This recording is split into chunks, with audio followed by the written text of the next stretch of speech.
프롤로그 기원전 44년 3월 15일 로마. 달력으로는 르티우스 15일, 로마인들이 이드스라고 부르는 날이었다. 이 시기는 겨울의 찬 기운이 완전히 가시지 않았지만 상점의 간판과 포도주 상자의 표면에는 봄 햇살이 비치기 시작했다.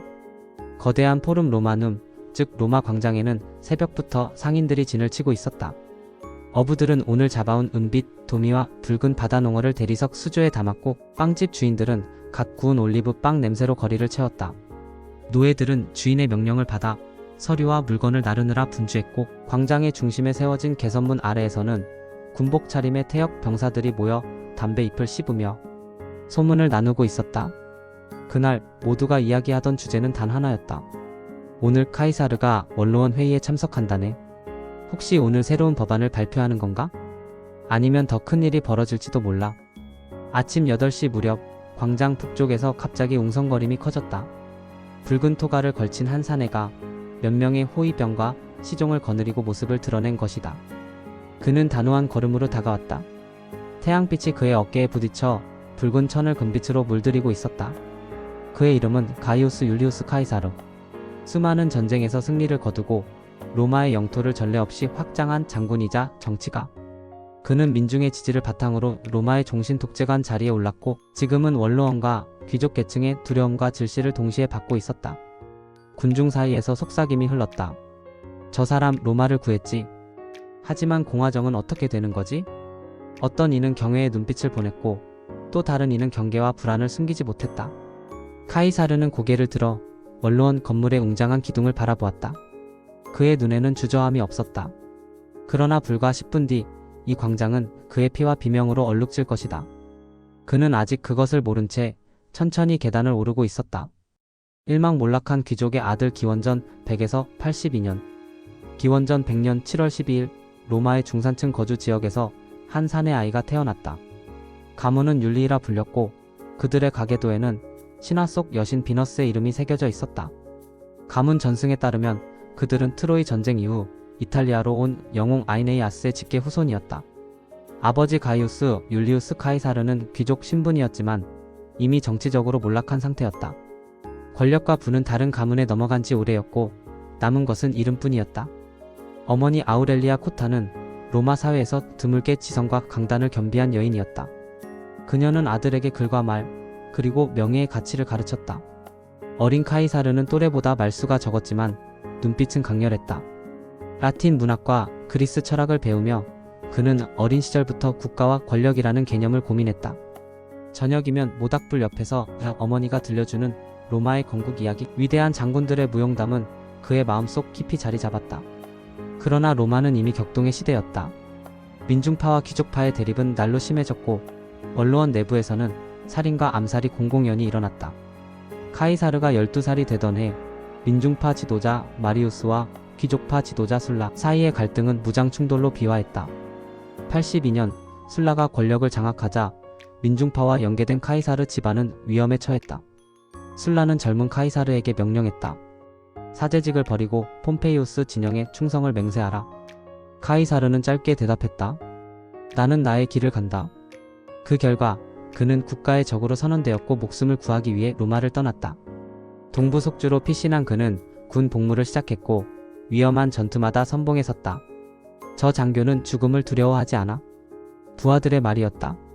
그렇게 카이사르는 전장에서 살아남는 법, 그리고 사람을 움직이는 법을 배워갔다. 이막 정치와 권력의 문 기원전 81에서 59년. 로마로 돌아온 카이사르는 민중파 정치인들과 연대하며 정치에 복귀했다. 그는 재무관으로서 재정을 관리했고 법무관 시절에는 법률 개혁을 추진했다. 그의 연설은 명확하고 감정이 풍부했으며 청중의 반응을 능숙하게 이끌었다. 광장에서 그는 평민과 눈높이를 맞추었고 원로원에서는 귀족들의 논리를 날카롭게 반박했다. 그는 귀족과 평민 모두에게 필요한 법안을 제안하며 영향력을 넓혀갔다. 기원전 60년 그는 두 거물과 손을 잡는다. 폼페이우스는 로마 최고의 군사 영웅, 크라수스는 막대한 재산을 가진 재벌이었다. 카이사르는 정치력과 대중적 인기를 무기로 삼았다. 이 제1차 삼두 정치는 공식적이지 않았지만 로마의 실질적인 권력은 이 세 사람에게 집중되었다. 이후 카이사르는 갈리아 총독으로 임명된다. 많은 정치인이 이 직책을 지방 유배처럼 여겼지만 그는 다르게 생각했다. 이곳은 로마의 경계이자 나의 야망이 실현될 무대다. 그렇게 카이사르는 북쪽 변경에서 역사의 무대를 준비하기 시작했다. 산막 갈리아의 전설 기원전 58에서 50년. 기원전 58년 로마의 북부 국경은 불안정했다. 갈리아 지역의 여러 부족들이 연합과 분열을 반복하며 로마 영토를 위협하고 있었다. 카이사르는 갈리아 총독으로 부임하자마자 상황을 면밀히 분석했다. 그의 지도에는 갈리아의 주요 부족, 산맥, 강, 농경지, 무역로까지 세밀히 표시되어 있었다. 우리는 적을 단순히 무찌르는 것이 아니라 그들의 연합을 깨야 한다. 그의 참모들에게 던진 첫 번째 명령이었다. 헬베티족의 이동과 첫 승리. 가장 먼저 마주한 위협은 헬베티족이었다. 그들은 알프스 서쪽의 고향을 떠나 대규모 이주를 계획하며 로마 영토를 통과하려 했다. 카이사르는 그들의 경로를 차단했고 전투가 벌어졌다. 이 전투에서 그는 병사들에게 측면 기동을 명령해 헬베티족을 포위하는 데 성공한다. 그 결과 헬베티족은 항복하고 고향으로 돌아갔다. 이 승리는 갈리아 내 다른 부족들에게 경고를 보냈다. 라인강을 넘다. 이후 게르만족의 일파가 갈리아에 침입하자 카이사르는 과감히 라인강을 건너 그들의 영토까지 진격했다. 당시 로마군이 라인강을 건넌 것은 전례 없는 일이었다. 그는 단 10일 만에 거대한 나무 다리를 건설해 병력을 이동시켰다. 게르만족은 기습에 놀라 후퇴했고 카이사르는 다리를 부수며 돌아왔다. 우리는 갈 수 없는 곳이 없다. 이 메시지는 갈리아 전역에 퍼졌다. 베르킨게토릭스와의 대결. 갈리아의 젊은 지도자 베르킨게토릭스는 카이사르의 위협을 인식하고 부족들을 규합했다. 그는 기동전 대신 초토화 전략을 사용했다. 농작물을 불태워라. 창고를 비워라. 로마군에게 먹을 것을 주지 마라. 이 전략은 로마군을 궁지로 몰았다. 하지만 카이사르는 병사들의 사기를 유지하기 위해 직접 병영을 돌며 격려했다. 우리는 로마의 이름을 치고 왔다. 이 땅의 겨울보다 강한 것은 우리의 의지다. 알레시아 전투. 기원전 52년 알레시아 요새에서 두 지도자가 마주했다. 베르킨게토릭스는 고지대의 요새에 갇혔고 외부에서는 수만 명의 갈리아 구원군이 다가오고 있었다. 카이사르는 역사의 길이 남을 결정을 내린다. 내부의 적을 막기 위해 안쪽 포위망을, 외부의 구원군을 막기 위해 바깥 포위망을 건설한 것이다. 이중 포위선의 총 길이는 30km에 달했고 도랑, 참호, 목책, 함정까지 설치되었다. 전투는 며칠간 이어졌다. 외부의 구원군은 포위선을 돌파하려 했지만 로마군의 방어는 완벽했다. 포위 안의 갈리아군은 식량이 떨어져 굶주림에 시달렸다.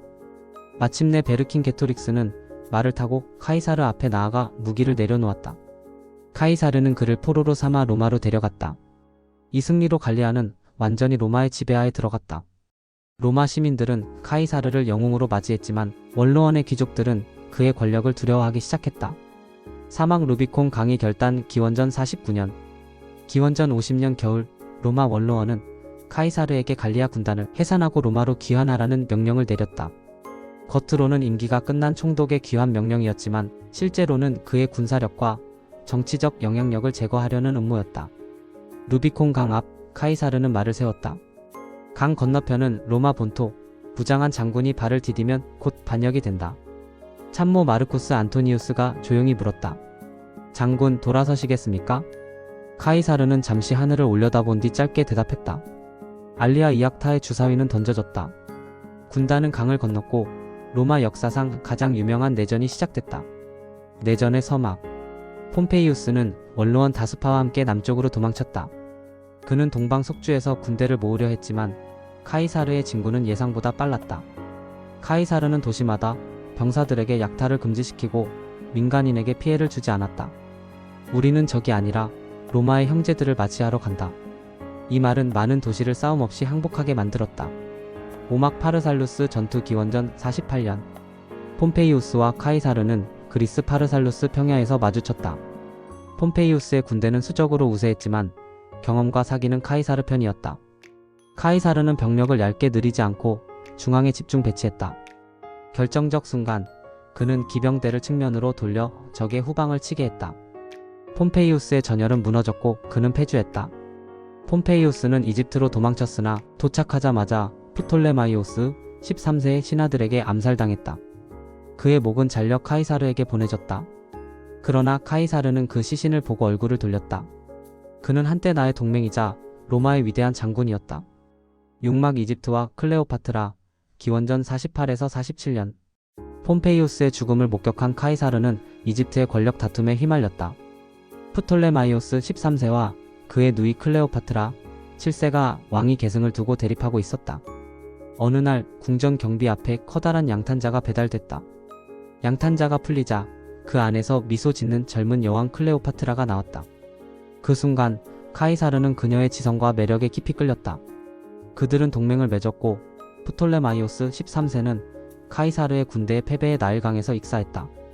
클레오파트라는 이집트의 단독 통치자가 되었고 두 사람 사이에서는 아들 카이사리온이 태어났다. 7막 로마로 돌아가다 기원전 46에서 45년. 로마로 돌아온 카이사르는 4차례의 개선식을 열었다. 그는 갈리아, 이집트, 폰투스, 아프리카에서의 승리를 기념했다. 시민들은 포도주와 빵을 무료로 받았고 원로원은 그를 종신 독재관으로 임명했다. 카이사르는 토지 개혁, 달력 개정 윤리우 수력, 푸체 경감, 식민지 건설 등 대규모 개혁을 추진했다. 그의 달력은 오늘날 우리가 쓰는 태양력의 기반이 되었다. 그러나 이런 개혁은 귀족들의 불안을 키웠다. 그들은 그가 왕이 되려 한다고 의심했다. 왕정은 로마 공화정에서 가장 금기시되는 제도였다. 8막 음모의 그림자 기원전 44년. 원로원 일부 의원은 그를 제거하기로 결심했다. 그 중심에는 브루투스와 카시우스가 있었다. 브루투스는 한때 카이사르의 측근이었고 그의 어머니는 카이사르와 친밀한 관계였다. 그러나 그는 공화정의 수호자라는 명분 아래 음모에 가담했다. 음모자들은 3월 15일 원로원 회의장에서 그를 공격하기로 했다. 그날이 다가올수록 카이사르의 꿈과 로마의 운명은 파국을 향해 가고 있었다. 구막피의 이드스 기원전 44년 3월 15일. 점쟁이가 경고했다. 카이사르여, 오늘을 조심하시오. 그는 웃으며 대답했다. 오늘은 이미 지나갔네. 회의가 시작되자 음모자들이 다가왔다. 첫 번째 칼이 그의 어깨를 찔렀다. 그는 반격하려 했지만 사방에서 칼이 쏟아졌다. 마지막으로 다가온 이는 브루투스였다. 카이사르는 그의 얼굴을 보며 낮게 속삭였다. 브루투스, 너마저? 그의 몸은 대리석 바닥에 쓰러졌고 붉은 토가는 피로 물들었다. 신막 여파와 내전. 카이사르의 죽음은 로마를 다시 혼란에 빠뜨렸다. 민중은 분노했고 마르쿠스 안토니우스는 장례식에서 그의 업적을 열변하며 군중을 선동했다. 그는 왕이 아니라 우리 모두의 수호자였다.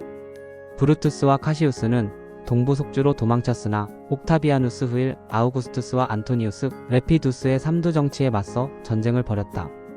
기원전 42년 필리피 전투에서 공합하는 패배했고 브루투스는 자결했다. 에필로그. 로마는 결국 공화정에서 제정으로 전환되었다. 옥타비아누스는 아우구스투스라는 이름으로 초대 황제가 되었고 카이사르라는 이름은 황제의 칭호가 되었다. 카이저, 차르, 시저 모두 한 사람의 이름에서 시작된 것이다. 율리우스 카이사르. 그는 영원히 권력과 야망, 그리고 배신의 상징으로 기억될 것이다.